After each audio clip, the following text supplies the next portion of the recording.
Hello students, good morning to all. एक बार फिर से आपका अनुत क्लासेस में स्वागत है। मैं अनुपम दीक्षित आपका स्वागत करता हूं। ठीक है, जैसा कि आप लोग जान रहे हों कि मैं class 10th NCERT maths explain कर रहा हूं और लास्ट वीडियो में मैंने आपको ट्रिग्नोमेट्री एक्सप्लेन कर दी थी, यानी इंट्रोडक्शन ऑफ ट्रिग्नोमेट्री का जो चैप्टर था वो मैंने एक्सप्लेन कर दिया था। ठीक है, आज हम लोग क्या शुरुआत करेंगे? आज हम लोग चैप्टर 11 यानी कि कंस्ट्रक्शन शुरुआत करने वाले हैं। ठीक है, जो कंस्ट्रक्शन के बेसिक इंस्ट्रूमेंट्स होते हैं वो आप लोग अच्छे तरीके से जानते हैं, लेकिन फिर भी मैं आपको बता दे रहा हूं कि आपको क्या क्या जरूरत लगने वाली है। सबसे पहली बात जिसको बोलते हैं रूलर, यानी कि अगर अपनी भाषा में बोलें यानी आप लोग उसको स्केल बोलते हैं। ठीक है, इसको स्केल, पटरी, पैमाना, जो भी आप समझे, लेकिन कहने का मतलब जिससे हम लोग लाइन ड्रॉ करते हैं, यानी कि कितने 5 सेंटीमीटर 7 सेंटीमीटर की जो डिस्टेंस है वो हम लोग एक इंस्ट्रूमेंट्स की हेल्प से ड्रॉ करते हैं, जिसको रूलर, स्केल, पटरी, पैमाना, जो भी अपनी आप लैंग्वेज में समझे उसे बोलते हैं। दूसरा आपको चाहिए कंपास।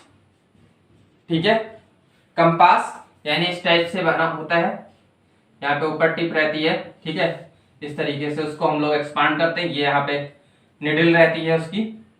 ठीक है, ये निडल रहती है और यहाँ पे इस टाइप इधर क्या बना होता है, इधर एक इस टाइप से बना होता है होल टाइप से उसमें। ठीक है, और उस होल में हम लोग क्या करते हैं, पेंसिल फंसाते हैं। ठीक है, इस टाइप से पेंसिल फंसाते हैं उसमें। ठीक है, और उसको हम लोग क्या करते हैं, इस तरीके से एक्सपांड करते हैं।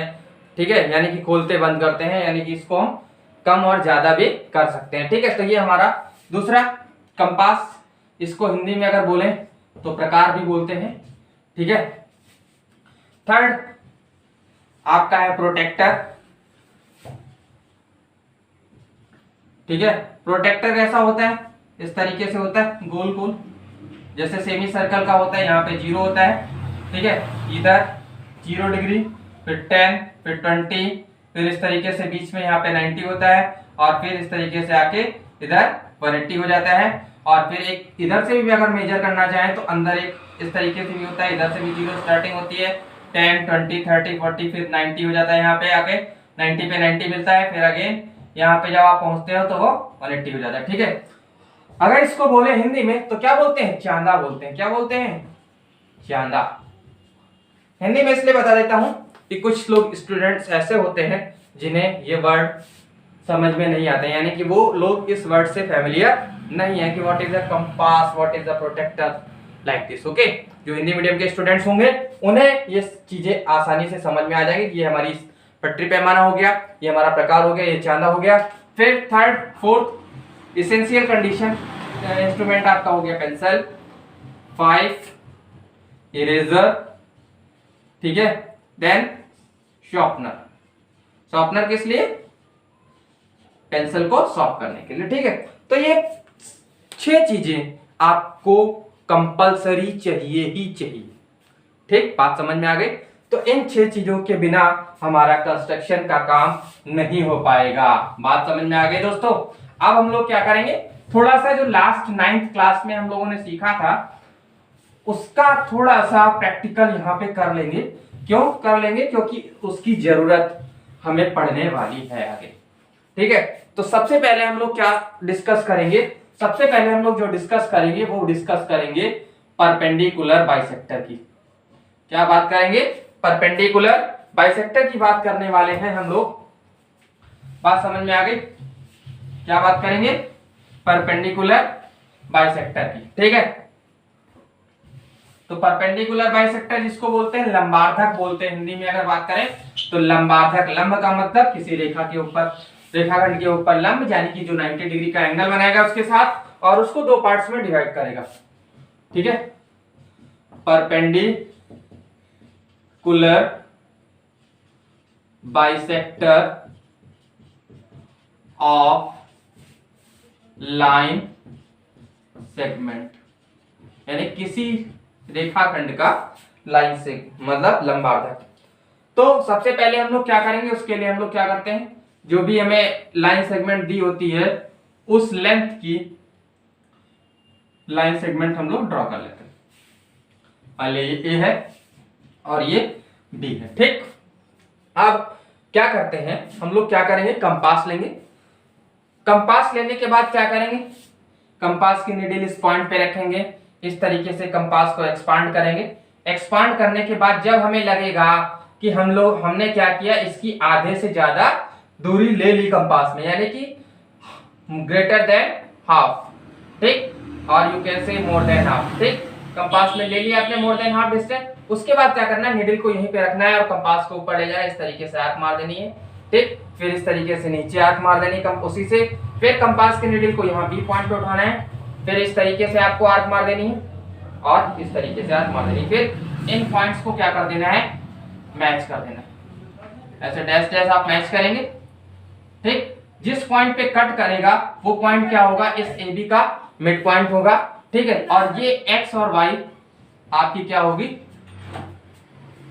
परपेंडिकुलर और ठीक है।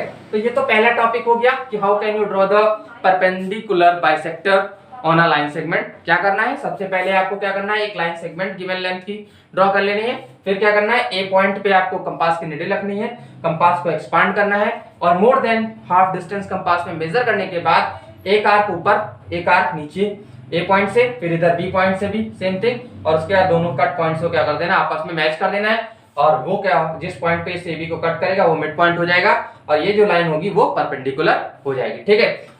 अब दूसरी चीज जो हमारी यूज होने वाली है उसकी बात करेंगे।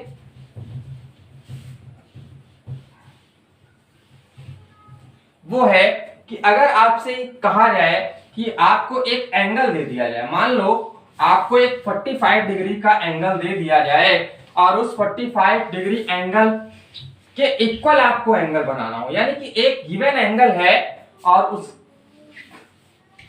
उसके इक्वल आपको एंगल बनाना है। जैसे मान लो ये एक एंगल है, सॉरी 45 ना हो के आपको अननोन है, सपोज दैट अननोन है, क्या है, एक अननोन एंगल है एबीसी। इस तरीके से आपके पास एक फिगर है कॉपी पे और आपसे ये कहा जाए कि इस एंगल जो बी है एबीसी है उसके इक्वल आपको क्या बनाना है, एक एंगल बनाना है। तो आप क्या करेंगे, ठीक है, बहुत आराम से सीखिएगा स्टेप। सबसे पहले क्या करना है, इसके बेस के समान आपको एक बेस ड्रॉ कर लेना है। जब मान लिया ये हमारा हो गया पी, ठीक, बेस ड्रॉ कर लिया हमने। बेस ड्रॉ करने के बाद हमने क्या किया, कंपास के नीडल को इस बी पॉइंट पे रखा, मान लिया ऐसे रख लिया कंपास के नीडल को, और क्या किया, उस कंपास को एक्सपांड किया, थोड़ा सा यहां पे लाए और लाने के बाद इस तरीके से एक आर्क मार दिया, ठीक। जितनी रेडियस से आपने कंपास में जो आपने डिस्टेंस मेजर करी उसे रेडियस बोलते हैं कंपास की, ठीक है। उसी रेडियस से आपको क्या करना है, इस पी पॉइंट पे लाना है कंपास के नीडल को और इस तरीके से आर्क मार देनी है। मार दिया भाई। अब क्या करना है, कंपास की नीडल यहां पे रखनी है और यहां तक पेंसिल को एक्सपांड करना है, मतलब ये डिस्टेंस आपको मेजर करनी। कौन सी डिस्टेंस, ये डिस्टेंस मेजर में, ये डिस्टेंस आपको कंपास में मेजर करनी है। कंपास की नीडल यहाँ पे और पेंसिल आपके यहाँ पे होनी चाहिए। जो डिस्टेंस आएगी उसी डिस्टेंस को ले जाके इस पॉइंट पे कंपास की नीडल रखना है और इस तरीके से आपको आर्क मार देनी है। और फिर क्या करना है, इस पी पॉइंट्स को इस तरीके से आपको मैच कर देना है और ये आपका जो आएगा, ठीक है, ये आपका हो जाएगा, इसको पी क्यू आर भी बोल सकते हो, ठीक। तो आर पी क्यू जो एंगल होगा, angle R P Q equal to आपका हो जाएगा एंगल ए बी सी, ठीक है स्टूडेंट्स। क्या करना है, आपने बेस के इक्वल बेस किया, देन बी पॉइंट पे कंपास के नीडल रखा, एक आर्क मारा, ऐसे पी पॉइंट पे रखा, उसी रेडियस से आर्क मार दिया। फिर क्या किया, जो आर्म्स हैं हमारी, आर्म्स होती हैं, इनको आर्म्स बोलते हैं एंगल की आर्म्स के बीच की जो ये डिस्टेंस है उसको कंपास में मेजर किया और उसी रेडियस से यहाँ पे कंपास की नीडल को रख के आपने आर्क मारा। उसने इस पहली वाली आर्क को जिस पॉइंट कट किया, ठीक, दोनों क्रॉस को हमने क्या किया, इस तरीके से मैच कर दिया, ठीक। इसको ऊपर तक ले गए और ये हमारा क्या हो गया, इक्वल एंगल बन गए, ठीक है। बात समझ में आ गई स्टूडेंट्स। तो ये है हमारा दो चीजें जो हमें डिस्कस करनी थी, आपकी लास्ट क्लास की थी, ठीक है, अब स्टार्ट करते हैं आपके सिलेबस यानी कि चैप्टर 11 कंस्ट्रक्शन का जो पहला टॉपिक है वो हम लोग डिस्कस करेंगे। पहला जो टॉपिक है वो आपका है डिवीजन ऑफ लाइन सेगमेंट। क्या है भाई? डिवीजन ऑफ लाइन सेगमेंट है। ठीक है, तो वो हम लोग डिस्कस करेंगे। ओके, टॉपिक है आपका division of line segment. What is the topic? Division of line segment. Okay, तो अब डिवीजन ऑफ लाइन सेगमेंट में क्या होगा कि आपको एक गिवन लाइन होगी, ठीक है, given line segment A B होगी और उस ए बी को आपको m/n में क्या करना होगा? डिवाइड करना होगा। ठीक है, वेयर m and n जो होंगे वो आपके क्या होंगे? पॉजिटिव इंटीजर होंगे, यानी कि धनात्मक पूर्णांक होंगे। बात समझ में आ गई? एक आपकी को रेखाखंड दिया होगा जिसको m/n में आपको ब्रेक करना होगा, यानी कि डिवाइड करना होगा दो पार्ट्स में, और m और n क्या है? पॉजिटिव इंटीजर यानी धनात्मक पूर्णांक है। ठीक है, तो सबसे पहले क्या करना होगा? एक एक स्टेप बहुत आसान, बहुत आराम से सीखिएगा। ठीक है, सबसे पहले हमें क्या करना है? गिवन लाइन सेगमेंट जो हमारी है, ठीक है, उसको ड्रॉ कर लेना है। मान लिया ये हमारी लाइन सेगमेंट है, जितनी भी लेंथ की दी थी उतनी लेंथ हमने ड्रॉ कर ली, यानी ए बी। ये हमारी हो गई लाइन सेगमेंट भाई। ठीक, जो भी इसकी लेंथ दे रखी थी वो हम उसी लेंथ की हमने इसको ड्रॉ किया। ड्रॉ करने के बाद आपको क्या करना है? ए पॉइंट से एक रे AX ड्रॉ करनी है। ठीक, वो क्या कर रही है? It is making acute angle with the line segment AB। यानी कि आपने क्या किया? एक रे AX निकाली जो AB के साथ एक्यूट एंगल बना रही है। ठीक, अब क्या करना है? अब मान लिया m हमने यहाँ पे 3 है और n हमारा कितना है? 2 है। क्यों? क्योंकि m और n अननोन वेरिएबल्स है, तो अननोन वेरिएबल्स को थोड़ा सा सिखाना टफ हो जाएगा। टफ क्या मतलब? आपको मानना तो पड़ेगा ही ना कि m और n कितना है। पॉजिटिव इंटीजर्स हम बात बता ही चुके, तो हम लोगों ने लेट कर लिया कि m और n यहाँ पे 3 और 2 है। ठीक है, तो अब क्या करना है? इसके बाद का जो स्टेप होगा वो m प्लस n कितना आएगा? आपके 5 आएगा। ठीक, तो अब आपका काम आ गया कंपास का। तो कंपास में क्या करेंगे? आप एक रेडियस फिक्स कर लेंगे। रेडियस फिक्स करने का मतलब एक डिस्टेंस फिक्स कर लेंगे और उसी डिस्टेंस से कितने हैं यहाँ पे? 5 इक्वल आर्क मारने स्टार्ट कहां से करना है? ए से। मान लिया फर्स्ट आर्क ये आया, फिर यहाँ पे निडल लाएंगे सेकेंड, फिर यहाँ पे लाएंगे थर्ड, फिर यहाँ पे लाएंगे फोर्थ और फिर यहाँ पे लाएंगे फिफ्थ। ठीक, बात समझ आ गई? इन्हें नेमिंग कर देनी है A1, A2, A3, A4, A5। ठीक है, जो डिस्टेंस हमारी होगी A1 equals to A1 A2 equals to A2 A3 equals to A4 A5, यानी 1 2 3 4 सॉरी A3 A4 और A4 A5, यानी ये पांचों इक्वल होंगी। मैंने पहले ही बताया कि आपको कंपास में क्या करना है? एक रेडियस फिक्स करनी है और उसी रेडियस से ये 5 आर्क आपको लगा देंगे। ठीक, लगाने के बाद क्या करना है? लास्ट वाला जो है ना उसको इस बी पॉइंट से मैच कर देना है। हो गया मैच? लास्ट यानी A5 को आपको किससे मैच कर देना है? B से मैच कर देना है। मैच करने के बाद M कितना है? 3 है ना, तो कहां पे आ जाएंगे हम लोग? A3 पे आ जाएंगे। कहां पे आ जाएंगे? A3 पे। 1 2 3। अब क्या करना है? जितना एंगल है ये, ठीक, उतना ही एंगल हमें यहां पे बनाना है, या ये कहें कि A5 B के पैरेलल एक लाइन हमें बनानी है जो कि पास करेगी कहां से? A3 B के। तो वो पॉसिबल कब होगा? जब हम जितना एंगल है ना ये B A5 A, उतना ही एंगल हम यहाँ पे A3 पे बना देंगे तो हमारी पैरेलल लाइंस हो जाएंगी। तो करेंगे क्या? हम लोग कंपास लेंगे, कंपास की नीडल यहाँ पे रख के एक इस तरीके से आर्क मारेंगे। ठीक, उसी रेडियस से इस तरीके से एक आर्क मार देंगे। आर्क मारने के बाद अभी हमने आपको बताया था कि इक्वल एंगल कैसे बनाएंगे। ये जो डिस्टेंस होगी यहां से लेके यहां तक की कंपास में इस तरीके से हम लोग मेजर कर लेंगे और मेजर करने के बाद यहाँ से इस तरीके से आर्क मार देंगे। ठीक, आर्क मारने के बाद ये जो कट करेगा ना इस तरीके से, इसको ले जाके ऊपर मिला देंगे। ठीक, तो मिलाने के बाद ये जो A3B था तो ये आएगा B डैश, तो A3B डैश जो होगी वो आपकी हो जाएगी A3B dash parallel to A5B हो जाएगा। ठीक, A5B हो जाएगा। ठीक, तो ये जो पार्ट होगा वो आपका 3 टाइम्स आएगा और ये जो पार्ट होगा वो आपका 2 टाइम्स होगा। तो कहने का मीन्स क्या आएगा, AB dash upon BB dash is equal to 3/2। ये आप प्रूफ कैसे करेंगे, जस्टिफिकेशन कैसे करेंगे, तो इसके जस्टिफिकेशन के लिए हम लोग यूज करते हैं एक थ्योरम जिसको बोलते हैं थेल्स थ्योरम। ठीक, या बेसिक प्रोपोर्शनलिटी थ्योरम भी उसको बोलते हैं। उसमें ये बोला गया कि अगर कोई ट्रायंगल है, ठीक, if ABC is a triangle, ठीक है, तो उसमें ये बोला गया कि a line which is a parallel to one side of a triangle and then this line divides other two sides in a same ratio।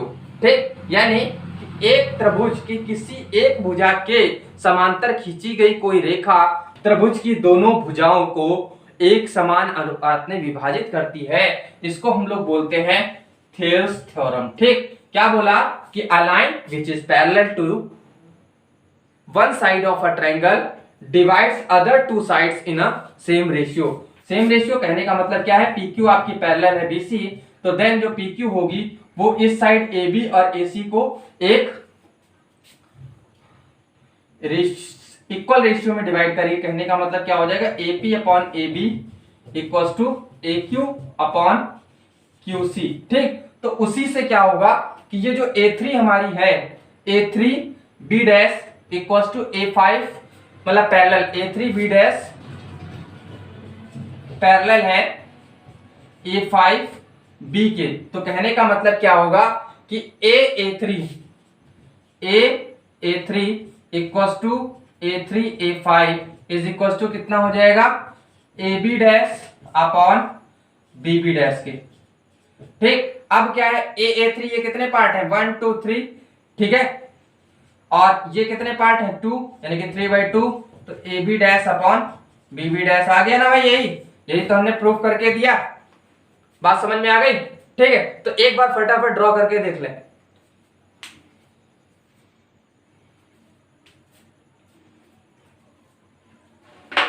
Okay students, सो जो इंट्रोडक्शन ऑफ कंस्ट्रक्शन चैप्टर था यानी कि डिवीजन ऑफ लाइन सेगमेंट, वो मैंने आज के video में आपको बताया और ये भी बताया कि how can you justify the construction with the help of a Thales theorem, or you can say that with the help of fundamental theorem of proportionality, ठीक, और basic proportionality theorem। ठीक है, मुझे पूरी उम्मीद है कि आपको बहुत अच्छी तरीके से समझ में आया होगा। मैंने पूरा प्रयास किया है कि आज का जो बेसिक कॉन्सेप्ट है कंस्ट्रक्शन का वो आपको समझ में आए। ठीक है, लेकिन समझ में आया तो गया, लेकिन अगर आप इसका प्रैक्टिस नहीं करेंगे तो आपके लिए प्रॉब्लम खड़ी हो जाएगी। ठीक है, तो कंस्ट्रक्शन तभी आपको आएगा जब आप ज्यादा से ज्यादा टाइम्स इसका प्रैक्टिस करेंगे। ठीक है, और नेक्स्ट वीडियो में हम लोग एक्सप्लेन करेंगे एक्सरसाइज 11.1 और उसे 2 से 3 वीडियो में कंप्लीट कर लेंगे। ठीक है, तो आज के वीडियो में इतना ही, फिर मिलते हैं एक नए टॉपिक के साथ। तब तक के लिए good bye, thank you, have a nice day. Okay.